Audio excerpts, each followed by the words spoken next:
l'Europe de l'extérieur et bien sûr d'échanger avec vous comment est-ce qu'on perçoit ce discours européen. Confrontation et intégration.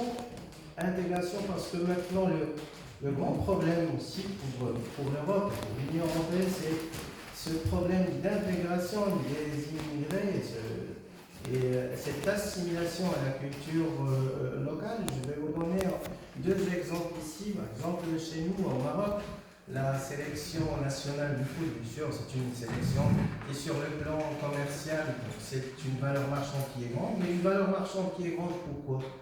Parce que la totalité des joueurs sont des joueurs qui sont nés en Europe, mais qui ont des parents marocains. Ils sont formés par l'Europe, par les différents États européens. Ils atteignent un niveau de professionnalisme très important, et vers la fin, ils jouent pour le Maroc.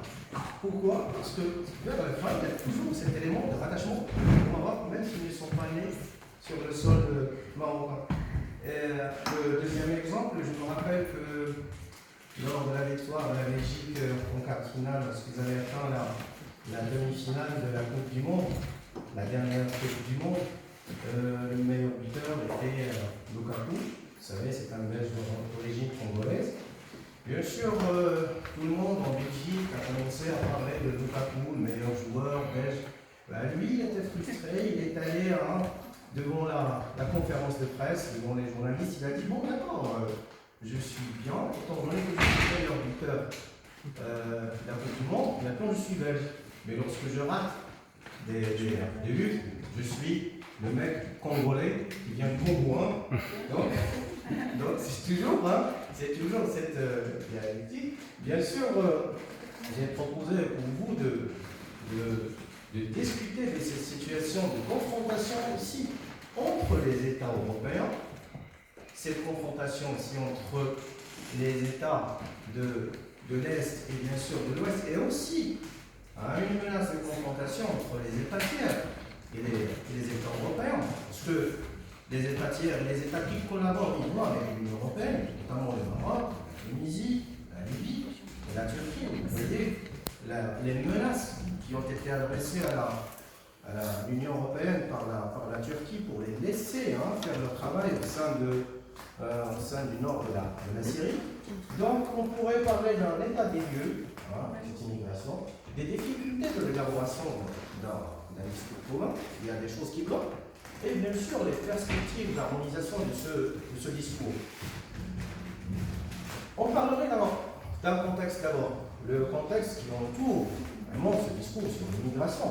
D'abord, c'est l'Union européenne qui est élargie, mais qui tarde à trouver ce rythme de croisière, parce qu'il y a toujours des problèmes qui bloquent. Oui, bien sûr, on s'est élargi, mais il y avait toujours des problèmes suspendus. Peut-être que lors des négociations, on disait que ça allait s'améliorer avec le temps, mais bien sûr, ça tarde toujours à avancer.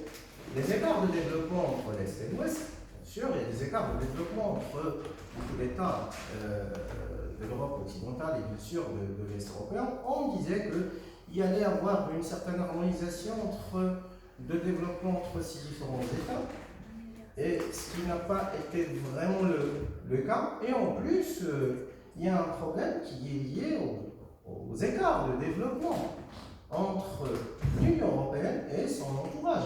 Bien sûr, on parle ici de la crise financière qui avait fait que l'écart s'est élargi d'abord entre certains États au sein de l'Union européenne, mais quand on voit aussi les États de l'Europe occidentale qui, continuent à vivre les séquelles de la crise, notamment on va en Espagne maintenant, on est dans un changement, on passe d'un changement à un autre de gouvernement. Pourquoi? Parce que chaque gouvernement qui vient, il propose une politique pour sortir de la crise, mais ça tarde toujours pour le citoyen espagnol. Bien sûr, sur le plan international, il y a une concurrence acharnée qui est livrée par les multinationales chinoises, des entreprises américaines, qui fait que beaucoup d'entreprises au sein de l'Union européenne quittent le sol européen. Bon, si je parle du cas du Maroc, énormément de multinationales françaises, espagnoles sont venues s'installer au Maroc. Bien sûr, le coût de la vie et le coût du salarié est bien moins cher, et bien sûr, il y a aussi des perspectives de travail et de main-d'œuvre qui est qualifiée. Ça pose aussi des problèmes de plus en plus grave pour l'insertion des jeunes Européens, qui fait que ces jeunes-là commencent à réfléchir sur l'utilité d'ouvrir les frontières aux autres personnes qui vont venir. Bien sûr, l'instabilité du voisinage européen, le repli des Américains, le repli de la puissance américaine. Vous voyez la nouvelle politique internationale de Donald Trump qui fait qu'il y a un repli américain sur bien nombre de sujets, de dossiers, qui fait que la situation devient de plus en plus instable. Et bien sûr, on peut aller vers un autre